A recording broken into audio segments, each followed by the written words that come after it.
지난 시간에 탄소화물의 유용성 얘기하면서 여기 요거 줄긋기까지 하고 끝났지. 지난번에 선생님이 얘기했던 LPG, LNG, 휴대용 가스레인지 가스 뭐 이런 거 얘기했는데 LPG랑 휴대용 가스레인지용 가스는 사실 성분이 같아요. 프로페인이랑 뷰테인 섞여 있어.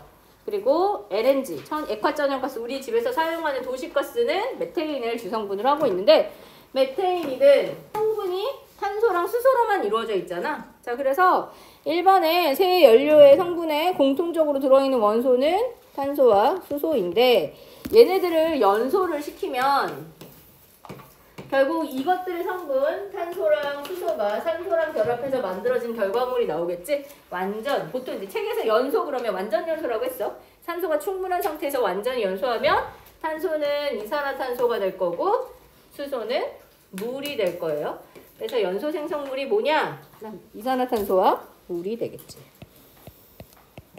물론 반응식을 쓰자면 다 각각의 반응식이 나오긴 할 텐데 여기서 그걸 원하는 건 아니니까. 자, 그 다음에 3번에 새 연료의 성분물질에서 하나의 탄소 원자는 결국은 탄소 원자 하나당 결합선 공유하는 전자쌍이 몇 개야? 4개. 4쌍을 공유하고 있고 그 4쌍에 다 다른 원자들이 결합해 있잖아. 그래서 어떤 몇 개의 원자가 결합하고 있느냐? 각각 4개의 원자가 결합하고 있어요. 이거는 어렵지 않으니까. 그래서 연료로 많이 사용되는 메테인, 프로페인, 뷰테인과 같이 탄소랑 수소로만 이루어져 있을 때는 우리가 탄화수소라고 따로 부르기도 한다. 탄소 화합물이라고 하면 탄소를 기본 골격으로 하고 수소, 산소, 질소 등 여러 가지 원소들이 함께 결합해 있는 화합물이라는 의미인데 탄소랑 수소만 결합해 있는 애들 되게 많거든. 그런 애들은 탄화수소라는 이름으로 따로 부르기도 해요. 그렇구나. 그리고 알고 있지만 메테인은 가장 간단한 탄화수소에 해당하겠지. 그래서 탄소 원자 하나에 수소 원자 4개가 전자쌍 한 쌍씩 공유하며 결합하고 있다라고 해서 너희들 1학년 때 또 엄청 배웠던 책에 메테인의 구조 이렇게 나와 있어요. 무슨 체라고 불러? 정사면체라고 부르는데 각도가 90도가 아니라 좀 삐끗해 있어. 좀 비스듬히 되어 있지. 이 각도가 109.5도였어. 요렇게 우리가 결합각을 얘기할 때 3개의 원자를 이렇게 이어서 각도를 얘기하는데 109.5도의 결합각을 갖는다. 109.5도인 이유가 뭐야? 탄소 원자가 있으면 요 주변의 전체 공간에 전자쌍 4쌍이 펼쳐져야 돼. 근데 전자들끼리 다 무슨 마이너스 전기 띄고 있잖아. 같은 전기 띄는 애들끼리 서로 반발하지? 그래서 서로 반발하니까 최대한 멀찍이 떨어질 수밖에 없어. 최대한 멀리 떨어지면서 균형을 맞출 수 있는 가장 적절한 모양은 정사면체고 각도는 109.5도예요. 그래서 그렇다. 요 구조에 대해서는 3단원에서 다시 한번 나오게 될 거야. 그렇구나 정도 받으면 될 것 같고 그 밑에 탄화수소를 공기 중에서 연소시키면 아까 얘기했듯이 이산화탄소와 물이 연소의 생성물로 만들어지게 돼요. 그렇구나. 또 하나 중요한 내용이 있는데 탄화수소, 이게 탄화수소만 그런 건 아니고 일반적으로 공유결합 물질 또는 일반적으로 탄소 화합물의 경우에 보편적으로 탄소의 숫자가 점점 많아지게 되면 사실 탄소의 수만 많아지는 게 아니라 그 분자 덩어리 자체가 좀 커지는 거잖아. 분자가 커지면 표면적이 넓어지면서 다른 분자랑 더 많이 만나게 돼. 그러면 그 사이에 더 많은 분자와 인력이 형성되면서 분자 간의 인력이 좀 커지게 되는 그런 상황이 돼요. 그래서 그거를 끊어서 상태를 변화시키는 게 조금 힘들어져. 그래서 끓는 점이 점점 높아진다. 여기 보니까 탄소가 많아지면 많아질수록 끓는 점이 높아지는 게 보이지? 여기들 맨 왼쪽부터 이름을 한번 불러봅시다. CH4는 뭐였지? 탄소가 하나, 메타에다가 알케인이라고 있었지, 메테인. 세 번째 거는 탄소가 3개에다 프로페인. 네 번째는 뷰티읒에다가 에인, 뷰테인. 두 번째는 탄소가 2개니까 에티읒에다 붙이면 돼. 근데 얘 안 나왔었잖아. 앞에 없었지? 얘가 여기에 갑자기 나왔어. 탄소가 하나, 둘, 셋, 넷이니까는 나온 건데 에테인은 연료로 잘 쓰지 않아. 그래서 위쪽에 LPG, LNG 나올 때 나오지 않았어요. 연료로는 잘 쓰지 않고 다른 화합물 만드는 재료로 좀 많이 쓰인대. 여러 가지 화학 공정에 많이 사용은 되는데 연료로 사용이 잘 되지는 않는다. 그 다음에 보니까 끓는 점이 진짜 점점 높아지고 있지. 자, 너희들 끓는 점이 의미하는 바. 끓는 점을 기준으로 끓는 점보다 온도가 낮을 때는 끓지 않은 거잖아. 끓지 않은 무슨 상태야? 액체. 그 온도보다 높아지면 그 온도부터 상태가 변해서 높아진 기체. 그러면 메테인은 영하 162도 액체에서 기체로 바뀌는 거잖아. 겨울에 엄청 추워. 영하 20도가 됐어. 그래도 돼? 영하 20도가 돼도 기체예요. 메테인은 거의 기체 상태 말고는 우리가 보기 어려워. 그래서 걔를 액화시켜서 통에 넣는 것 자체가 굉장히 힘든 거야. 그래서 LNG 같은 경우 메테인을 성분으로 하는 LNG는 통에 넣어서 운반하거나 이런 게 힘드니까 배관을 타고 이동하는 형태로 주로 사용을 하게 되고, 에테인은 그런 연료로 쓰진 않지만 얘도 영하 89도에서 끓잖아. 그러니까 얘도 거의 기체 상태로 존재하는 아이다라고 볼 수 있겠지. 액체 보기 어려워요. 프로페인도 굉장히 낮은 끓는 점을 가져. 영하 42도면 그래도 꽤 낮아. 그런데 뷰테인은 영하 0.5도야. 그러면 이렇잖아. 내가 뷰테인이 들어있는 통을 가지고 있거나 뷰테인 기체를 가지고 있었는데 겨울에 너무 추워서 영하 20도가 되면 뷰테인이 갑자기 상태가 어떻게 바뀌어? 액체로 바뀌어. 그런데 얘네들이 다 불이 붙어서 연료로 쓰이려면 기체여야 되거든. 그럼 뷰테인은 온도가 너무 낮은 상태에서는 연료로 쓰기 어렵겠지. 그래서 LPG에 한 가지 종류만 넣는 게 아니라 프로페인하고 뷰테인하고 섞어서 집어넣게 돼요. 그걸 섞으면 혼합물은 끓는 점이 좀 달라질 수 있잖아. 약간 그런 거에서 비율 조절하고, 실제로 연소시켰을 때 뭔가 더 많은 에너지를 많이 내거나 효율이 좋은 건 사실은 탄소가 많은 애들이거든. 근데 그렇지만 끓는 점이 이렇기 때문에 그 양을 조절해서 우리가 LPG나 뭐 휴대용 가스레인지용 가스버너용 그 통에다가 집어넣을 때 그 양을 조절한다. 뭐 이런 것들 그냥 상식적으로 알아두면 될 것 같아요. 넘어갑시다. 연료의 성분물질뿐만 아니라 여기 25페이지 알코올 뭐 이런 게 나오네. 알코올도 우리 주변에서 흔히 볼 수 있는 탄소화합물이다 라고 나와요. 알코올은 탄화수소에다가 탄소 원자의 한 개 이상의 OH라는 부분, 특정한 부분이 결합된 형태를 가지고 있는데 OH의 이름이 있어. 자, 무슨 이름을 가지고 있냐면 하이드록시기라는 이름을 가져요. 작용기야. 무슨 기라는 이름 가지고 있는데 OH가 결합되어 있는 형태를 가지고 있다. 그러면 알코올은 결국 산소가 들어가 있는 거잖아. 알코올 종류는 탄화수소가 아니겠지? 그냥 탄소 화합물에 해당한다. 이거 기억해두면 되고, 가연성 물질이야. 가연성이 뭐야? 할 수 있다. 가가 가능한 거고 연이 연소야. 스스로 불타는 아이예요. 연소가 가능한. 그래서 알코올 이용해서 우리 실험할 때 뭘 해? 알코올 램프 사용하잖아. 알코올이 연료로 사용될 수 있어요. 그리고 탄소와 수소가 성분 원소이므로 완전히 연소하면 이산화탄소와 물을 생성한다라고 하는데, 그냥 이 중에 아무거나 하나 메탄올이라고 치면 CH3OH, 그럼 결국 얘의 성분은 탄소와 수소와 산소야. 얘를 연소시켜. 그러면 탄소는 완전히 연소하면 이산화탄소 생기는 거 맞고, 수소는 완전히 연소하면 물이 생기는 게 맞는데, 그럼 산소는 완전히 연소하면 산소가 생기나? 그 말이 안 되잖아. 이 산소는 어디에 쓰이냐면 얘의 역할을 도와주는 데 쓰여요. 연소 생성물 만드는 요런 결합하는데 같이 낑겨 들어가서 결합하게 돼. 메탄올의 이름이 메탄올인 이유는 무엇인가? 메테인의 탄소가 몇 개야? 한 개. 이 메티읒은 탄소 하나라는 의미지? 그 다음에 이 알코올이잖아. 알코올은 안올 뒤에다 붙이는 거야. 그래서 메티읒 탄소 하나짜리 안올, 알코올이다. 이런 의미의 이름을 가지고 있어요. 그럼 얘도 마찬가지지. 에탄올은 탄소 몇 개야? 2개인데 그럼 접두어가 에티읒이고, 안올은 알코올을 의미해서 에탄올 이렇게 불러요. 이름이 이렇게 불리운다라는 걸 알면 좀 편해. 너희가 이렇게 물질을 봤을 때 그 물질의 이름을 불러서 그걸 이해할 수 있느냐, 이름을 모르는 채로 이해하느냐 약간 좀 달라서. 근데 어쨌든 알코올은 이 두 가지 말고 다른 거 나오지 않아. 왜? 교육 과정이 되게 단순해져서 이 두 가지만 알면 돼요.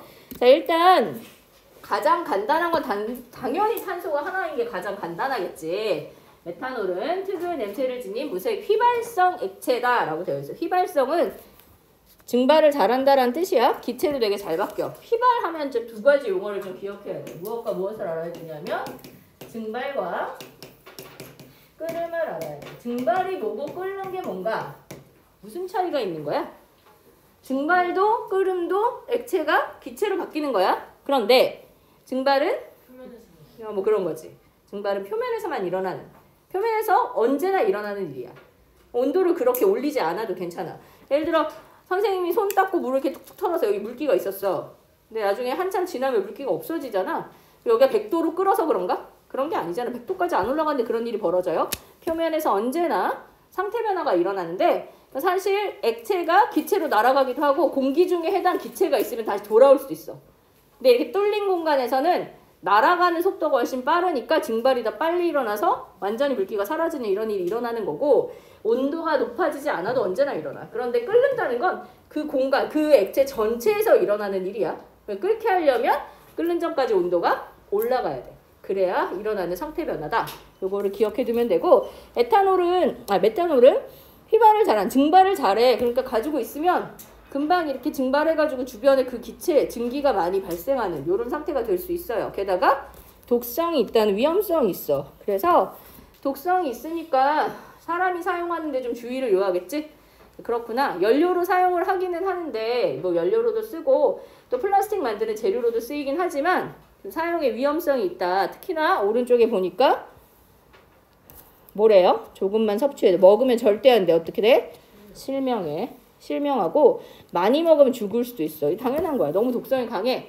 그리고 단백질을 응고시키는 성질이 있는데 그 단백질 응고를 만약에 잘못해서 먹게 되면 시신경 부분을 손상을 입힌다고 해. 그리고 증기도 잘못 흡입하면 중추신경에 마비를 가져올 수도 있다. 이런 되게 위험한 물질이다. 그래서 원래 알코올 램프에 메탄올 연료를 사용하는 경우들이 많은데 이런 위험성 때문에 지금 사실 알코올 램프는 가급적 쓰지 마라. 그렇게 하고 있어. 많이 안 쓰잖아.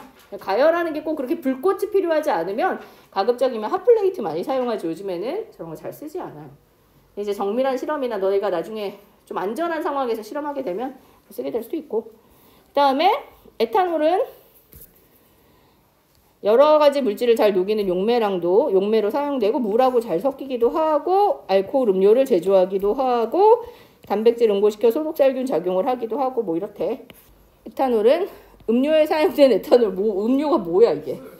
술은 발효시켜서 얻어. 그런데 술을 발효시켜서 곡류랑 당을 발효시켜서 에탄올이 이제 어느 정도 생길 거 아니야. 그 술의 도수라고 말한다고 했었지. 자, 그랬을 때 발효로 얻을 수 있는 맥시멈의 도수는 엄청 커지기가 어려워. 13도, 14도 정도였던 것 같아.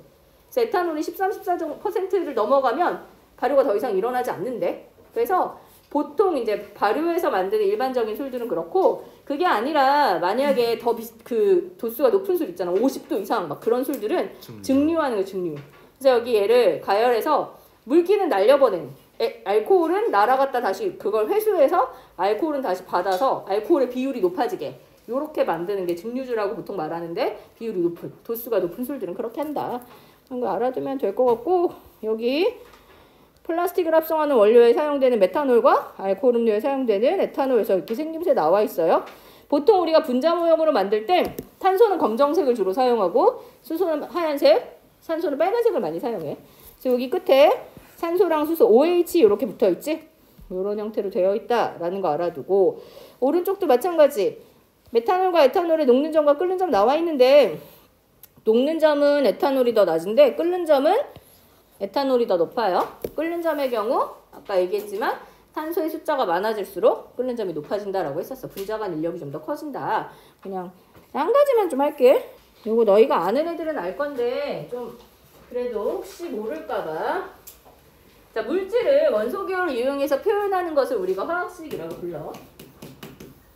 화학식의 표현법이 크게 세 가지, 물론 네 가지 있긴 하지만 뭐 구조식은 나중에 하도록 하고 세 가지 정도가 있는데, 가장 기본적인 것은 분자식이라고 해요. 이거는 말 그대로 분자를 나타내는 식이야. 분자가 뭔가 원자랑 구별해서 기억을 해야겠지.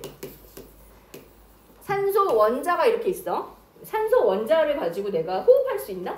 그렇지 않아. 원자는 그냥 제일 작은 입자라고 보면 돼. 원자를 쪼개는 개념까지 안 가고 그냥 그 원자의 형태를 유지했을 때 가장 작은 입자를 우리가 원자라고 하는데, 성질이 있냐 없냐 전혀 중요하지 않아. O 하나만 있으면 전혀 호흡할 수 없어. 그럼 우리가 호흡에 사용하려면 최소한 산소가 몇 개가 붙어 있어야 돼? 두 개가 붙어 있어야 되잖아. 성질을 가지는 최소의 단위를 우리가 분자라고 말하거든. 보통 공유결합을 통해서 형성된 아이들을 말해요. 그래서 분자식은 진짜로 그 분자 하나에 들어있는 원자의 종류와 개수가 다 보이게 표현하는 거야. 그런 걸 분자식이라고 부른다. 그리고 실험식이라는 식이 있는데, 실험식은 이런 데 사용해. NaCl. NaCl은 염화나트륨이지? 이거는 나트륨이온과 염화이온의 이온 결합으로 결합되어 있는 물질이야. 그런데 내가 얘를 이렇게 써. 그러면 나트륨 한 개랑 염소 한 개가 결합했다는 뜻이 아니야. 왜냐하면 얘는 고체 결정이거든. 고체 결정인데 몇 개 붙은 게 기본인지를 알 수가 없어. 그냥 엄청 거대해. 그래서 기본 단위를 모르니까 그걸 다 셀 수가 없잖아. 그래서 어떻게 하기로 했냐면 몇 대 몇으로 결합했는지 비율만 나타내기로 했어. 그럼 내가 이렇게 쓰면 1대1로 결합했다. 그런 뜻인 거야. 비율만 나타내는 식을 실험식이라고 부르고 보통 이온 결합 물질이나 거대한 결정, 그 거대 결정인데 성분이 뭐 한 가지 뭐 이런 애들, 금속 뭐 요런 데 많이 사용해요. 그리고 마지막에 세 번째 거, 요거 때문에 이야기하는 거야. 시성식이란 식이 있다. 시성식은 걔네들의 성질을 확 알 수 있는 특별한 특정한 부분이 겉으로 보이게 써주는 식이에요. 예를 들어 내가 이렇게 썼어. 뭔지 잘 모르겠어. 얘는 그냥 탄소 하나, 수소 4개, 산소 하나 결합해 있는 어떤 물질이야. 그런데 이렇게 쓰면 재료가 뭔지는 확실히 알지만 걔가 뭔지 정확히 그냥 모를 수 없어. 성질을 알려줘야지 이게 뭔지 알 수 있어. 그런데 만약에 내가 이렇게 쓰면 알코올이네? 금방 알 수 있지. 탄소 하나짜리 알코올 메탄올이구나를 금방 알 수 있어. 이렇게 써서 좋은 점은 한 번에 걔의 성질이 우리 눈에 들어올 수 있다는 거야. 바로 분류가 가능한 이런 형태로 표현되는 이런 부분, 특정한 성질을 보여주는 그런 부분을 우리가 작용기라고 부르는데 이렇게 많이 써. 앞에서 메탄올, 에탄올 다 이런 형태로 썼지? 이런 탄소화물이 만드는 물질 중에 시성식의 형태로 표현되는 게 굉장히 많고 그런 형태로 표현되는 또 다른 대표적인 아이가 CH3COOH예요. 이름 알아요? 아세트산. 생각해봐. 아세트산은 분자식으로 C2H4O2야. 이렇게 쓰면 뭔지 하나도 모르겠어. 그냥 탄소 2개, 수소 4개, 산소 2개인데 얘가 뭔지 알려면 성질을 알려주지 않으면 이게 뭔지 파악할 수가 없거든? 그런데 내가 이 특정 부분을 딱 빼놓고 쓰면 금방 뭔지 알 수 있지. 그 다음에 이렇게 비율, 얘 2, 4, 2잖아. 그럼 뭐로도 써볼 수 있어? 비율로도 나타낼 수 있잖아. 비율로, 실험식으로 나타내면 CH2O라고 쓸 수 있지. 그런데 이런 경우에 이렇게 쓰는 게 의미가 있나? 의미가 없어. 실험식은 사실은 이온결합 물질이나 그 비율로만 나타내는 이런 부분 아니면 크게 의미는 없어요. 그래서 그렇구나. 시성식이라는 걸로 주로 표현을 하는구나 정도 좀 봐두고 책에 25페이지 밑에 보면 소독용 에탄올을 이용하여 손소독제를 만들어 보자라는 게 있는데 해보고 싶으면 해봐. 학교에서는 안 해. 왜? 소독제 너무 많아. 너무 많아. 안 하고 이거 보면 준비물에 소독용 에탄올이랑 글리세린인데 약국에서 다 팔아. 내가 만들려면 만들 수 있지만 판매하는 걸 사는 게 훨씬 나을 것 같아요. 넘어갑시다. 그리고 뒤에 가면 에탄올을 산화시켜 아세트산이 된다라는 아세트산에 대한 이야기가 나와 있는데 요거 들어가기 전에 또 몇 가지를 좀 봐둬야 돼서 잠깐 볼게요. 자, 먼저 산에 대해서 잠깐만 얘기를 하면 산성이냐 염기성이냐 이런 거 배웠을 텐데 원래 산과 염기를 정의를 내리는 방법은 3가지가 있거든. 우리 4단원에서 배울 거고 지금 그 3가지를 하자는 게 아니라 그 중에 가장 일반적인 산성을 나타내는 우리가 일상생활에서도 많이 쓰고 가장 빈번하게 나오는 산에 대한 정의는 아레니우스라는 사람이 제안한 정의인데 이거는 용액으로 만들지 않은 수용액이 아니면 설명이 안 돼. 그래서 어떤 물질을 물에 녹였어. 그랬을 때 수소이온을 내놓으면 산이고 수산화이온을 내놓으면 염기다. 이렇게 정의를 내리는 게 일반적인 산염기의 정의예요. 산의 성질은 주로 수소이온 때문에 나타난단 말이야. 그러면 용액 안에 H+가 많으면 산의 성질을 강하게 나타내겠지? 그런 애들 우리가 강산이라고 하고 산의 성질을 약하게 나타내는 H+가 좀 적으면 약산이라고 해. 그래서 염산 같은 애들은 한 100개쯤을 물에 녹여. 그러면 H+랑 Cl-로 나눠지는데 거의 100개가 다 이렇게 나눠져. 용액 안에 이게 100개 존재하니까 엄청 많이 존재하겠지? 이런 애들 강산이야. 그런데 아세트산 같은 애들은 한 100개쯤 녹이면 물속에 얘가 이온이 되는 게 한 하나씩밖에 없어요. 100개 들어갔는데 하나밖에 이온이 안 돼. 그러면 나머지는 그냥 원래 모습 그대로 있는 거야. 그 대신 산의 성질은 얘가 하나밖에 안 나타내. 그럼 똑같이 100개를 녹여도 산의 색이 자체가 완벽하게 다르겠지? 그래서 걔는 얼마큼 녹였는지도 중요한데 용액 안에 결국 얼마나 남아있느냐가 되게 중요해. 얘가 강산, 아세트산 같은 애들은 약산이라고 불리운다. 아세트산 약산이야? 약산 되게 필요해. 왜? 사람한테 절대로 강한 거 쓰지 않아요. 사람한테 염산 쓰지 않아. 위험해. 아세트산은 식초의 성분이잖아. 우리 먹기도 하잖아. 물론 아세트산 원액을 먹진 않지만 아주 희석을 해서 먹긴 하지만 어쨌든 우리가 사용한단 말이야. 사람한테 쓰는 건 산이든 염기든 다 약한 걸 사용해. 되게 중요하고. 그 다음에 자, 산화환원 서로 반대말이라고 생각하면 돼요. 화가 화합, 결합한다는 뜻이야. 뭐랑 결합해?